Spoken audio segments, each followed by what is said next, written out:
prije svega želim da se zahvalim CEDIS organizaciji što je prepoznala ovakve ideje kao sjajne ideje za realizaciju i što nam je omogućila saradnju sa svim osnovnim školama i srednjim koje će na taj način omogućiti što veću edukaciju djece i razvoj ekološke svijesti kod njih.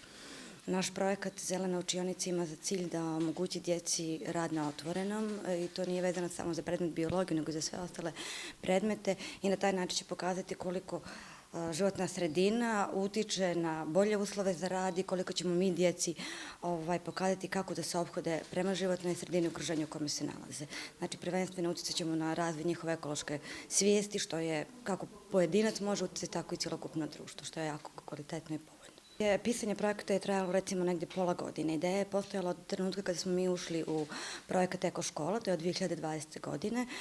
Saradnja je otvorena zajedno sa lokalnom zajednicom, savjetom roditelja i svim ostalim kolegama koji su zainteresovani u školi kao i djeca koji čine članove tog upravnog odbora.